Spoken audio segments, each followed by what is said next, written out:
going on, man? You got to check out a video about David Weaponization. Apparently, he got destroyed again.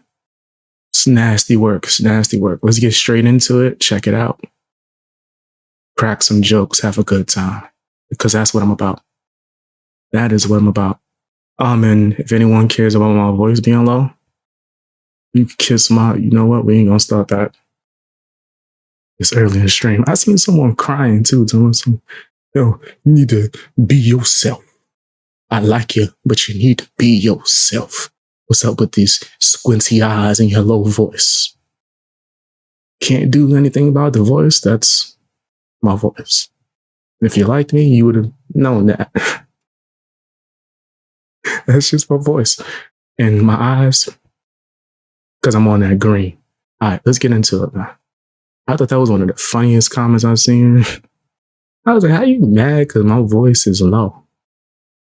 What's wrong with you? Who hurt your feelings? Sounded like David Weaponization from my sock account.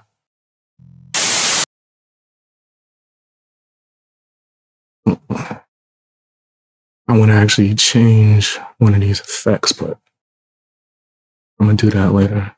And this is the type of nature that has overtaken what used to be called the Democratic Party. Alan Dershowitz is part of it. This is Stalinism.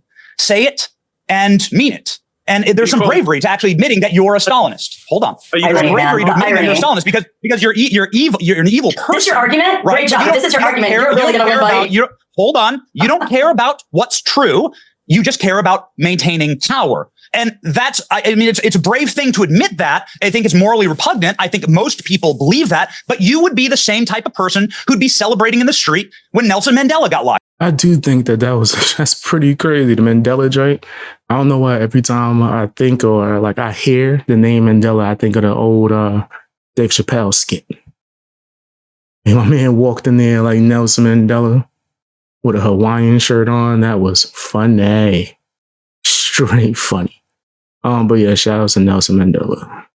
I watched a lot of his documentaries and movies about him and whatnot. Locking up the leading political candidate 5 months before the election, no matter who that candidate is, or no matter what party they're part of. Not if you're a Republican, not if you're a Democrat, not if you're Green Party or Libertarian. Doesn't matter. That's not part of our tradition. That's not normal. We need to establish that. There is a tradition, however, that my fellow panelists may be part of, and that's called being a Stalinist. If you like this kind of thing, you're a Stalinist. You're a show me the man, I'll show you the crime kind of sycophant, psychotic, dictatorial tyrant. And this is the type of nature that has overtaken what used to be called the Democratic Party. Alan Dershowitz is part of it. This is Stalinism. Say it and mean it. And there's some bravery to actually admitting that you're a Stalinist. Hold on. There's bravery to admitting that you're a Stalinist because you're evil. You're an evil person. This is your argument? Right? Great job. This is your argument. You're really going to win, buddy. Hold on. You don't care about what's true. You just care about maintaining power. And that's, I mean, it's a brave thing to admit that. I think it's morally repugnant. I think most people believe that, but you would be the same type of person who'd be celebrating in the street when Nelson Mandela got locked up. You're the same person who'd be applauding when they put Gandhi in prison. You're the same person who would be proud that MLK went to jail 27 different times. Minor drug offenders. You're from the party that prosecutes. Hold on. Okay, let Benny finish, then I'll bring you in. I was gonna say, it's kind of crazy how they would be letting each other talk for real. What's going down with that? Like, I know they eager to get their opinions off, but damn. Like, I'm not going to want to hear you talk if you cutting everybody else off. In all honesty. As long as I will not interrupt you, do not interrupt me. As long as the person stands against your power, you are the kind of succubus, sycophants for power, simps for power, who always coddle the Stalinist mantra, do anything, lock up anyone, and you'd be gathering firewood for Joan of Arc bonfires. Okay, Benny, I have one more question for you, buddy, before I get into it. It's this. I remember Donald Trump leading chants of lock her up about Hillary Clinton. Does that make him a Stalinist? But he didn't do that because she's Hillary Clinton. He was saying lock her up because of the crimes that she. People always want to somehow, for some reason, include Trump in this. They want to go on and, well, can we direct it towards Trump though? Is that what I'm saying? I'm just trying to see if we could spin this on, put the blame on him somehow. It's nasty work. So did that happen is the question. Yeah, he would be at rallies. Yes. He'd be at rallies and say, Did anybody lay a finger on Hillary? My turn to say, hang on. My turn to say, hang on. Country peers. My turn to say, hang I on. love you, buddy. But we have free speech. I have seen video footage. There's a lot of nasty things that have been said about, there's a lot of nasty things that Hillary said about Trump. Trump said about Hillary. Let's look at actions. I'm old enough now that I just don't care about your words. I care about your actions. The actions of a major political movement in the country right now is to lock up the leading candidate for president 5 months before an election. He's 77 years old, Piers. He's been around for a long time. He's never faced a criminal charge, never been found guilty. Usually when somebody say that, they not listening. They not listening. Usually when they just start trying to get that off, they not trying to hear you. They're not trying to hear you. They just want you to shut up so they can say whatever they want. Give anything in 77 years of public life. I'm going to jump in. And now they lock them up. That's called Stalinism. Benny, I don't disagree with you, but I do want to play a clip because Trump has denied ever saying lock her up about Hillary. Here's a clip. No, crooked Hillary, anyway. Crooked, you should lock her up, I'll tell you. For what she's done, they should lock her up. Lock her up is right. Lock up the Bidens. Lock up Hillary. It's just awfully good that someone with the temperament of Donald Trump is not in charge of the law in our country. Yeah, because you'd be in jail. Now, by your yardstick, Benny, that makes him leading Stalinist, doesn't it? No, because I judge a man. I'm judge a man by his actions. Yeah, it definitely does sound like they're trying to misrepresent his argument. In all honesty, it does seem like that. But I don't expect it less, right, from woke people. I think that's exactly what they're going to try to do. But man, he probably could have answered better or responded better, for sure. Hillary Clinton? Did anyone direct any special counsel to ever look into Hillary Clinton? He certainly expressed a desire to. Sure. Hit the like button, guys. Hit the like button.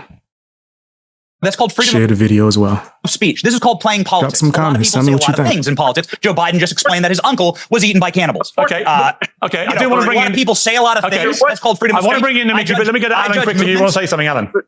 There was a special counsel on Hillary Clinton. The Whitewater Council was directed against Hillary Clinton. And yes, there were many actions taken against Hillary Clinton and Bill Clinton. Don't overuse the term Stalinist. Reserve that term for people who really want to put people in the gulag, want to execute them. Don't become a Stalinist denier, like a Holocaust denier. What Stalin did was worse. I'm not on the side of trying to get Trump, but I would never call them Stalin based on that action alone. Okay, let me bring in Mickey. You've been waiting very patiently. A lot of facial expressions from you suggesting you don't think this is a reasonable argument. Do you feel comfortable about the fact that any American president, that happens to be Trump, becomes the first one to be dragged through a criminal court on something so comparatively trivial? Had it been one of the other three cases, I think there wouldn't have been such a furore about it. I see people saying in the live chat, dang, you up early? Yeah, man, grind don't stop. Grind never stops. I'm always up at this time, in all honesty.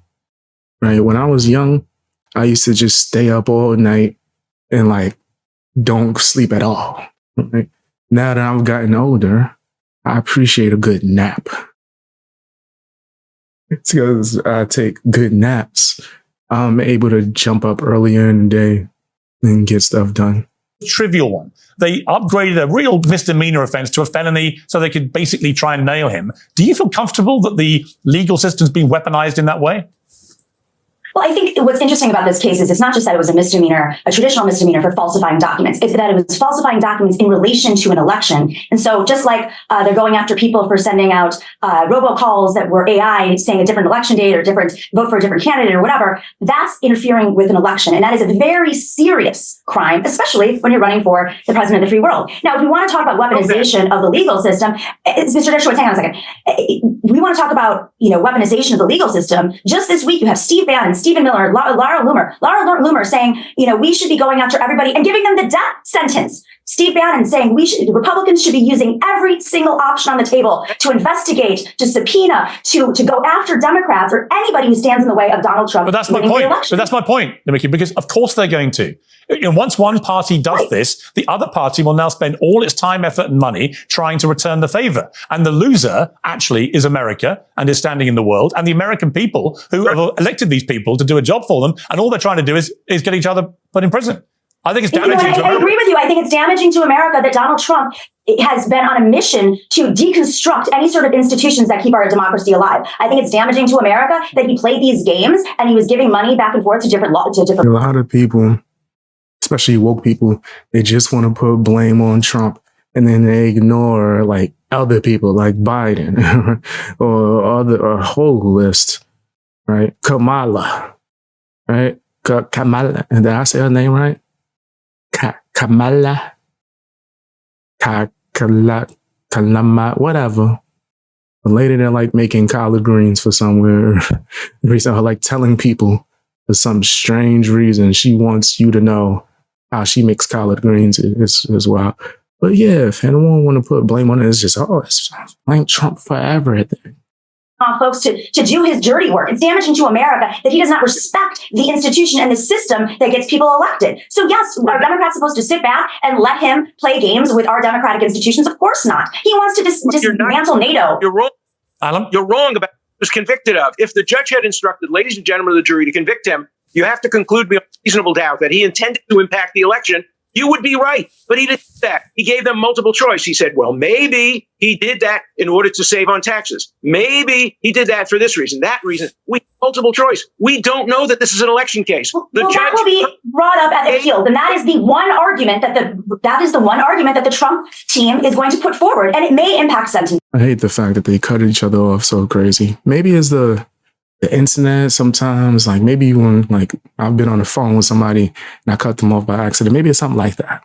Or maybe it's the connection. As you mentioned. But that does not mean that it is a winning argument. Great argument. The one argument he has. But again, we're looking for loopholes in something that appears on the surface very dark. He did, no matter what, he did this. And that does not look good to the American people. It might chin up his base. Hang on, Benny. It might chin up his base.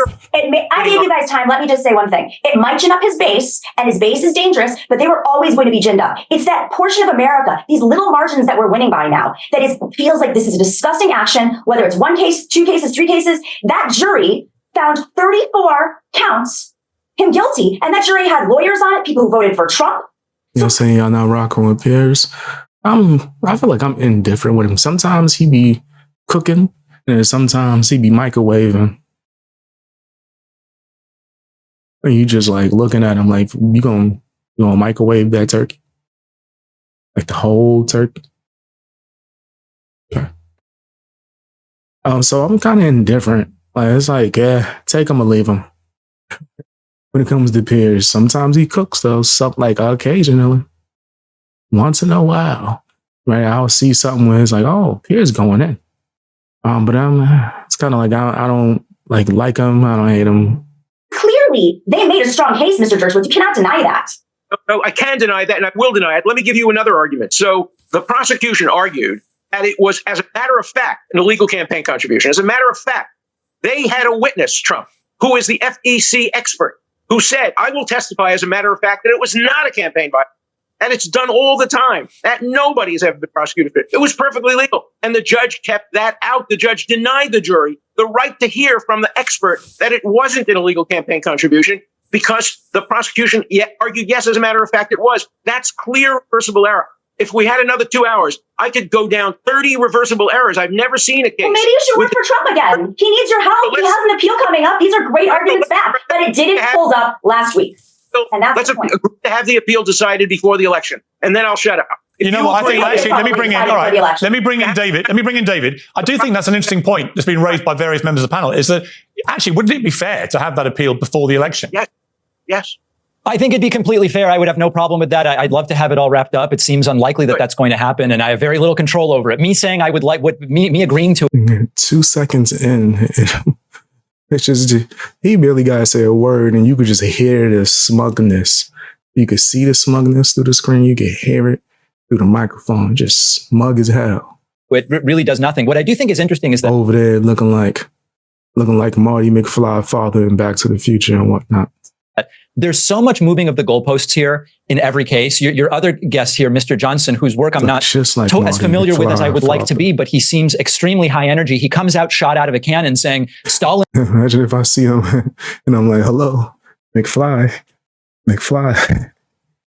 Thank you, McFly. Hello. this and that, and nobody else was saying lock up. And then you play the montage of here's 6 times Trump said it, and he goes, well, he didn't act on it all of a sudden. He changes his own argument as they always do in every single one of these cases. Whatever they can get away with, you give them a piece of tape, Piers, and then they go, oh, but my argument's actually something different. That's the sort of fundamental nature of this, and it's pathetic. All right, Benny, I want to play you a clip. Benny, before you reply, I want to play you a clip of Kamala Harris on Jimmy Kimmel last night. Ugh. Why I gotta see that? What? Who wants to see that? There's people saying, yo, we need to see her, Kamala, go on Jimmy Kimmel. In fact, she gonna tell him about how she cooked greens. I don't want to hear that. I'm good. I'm good on that.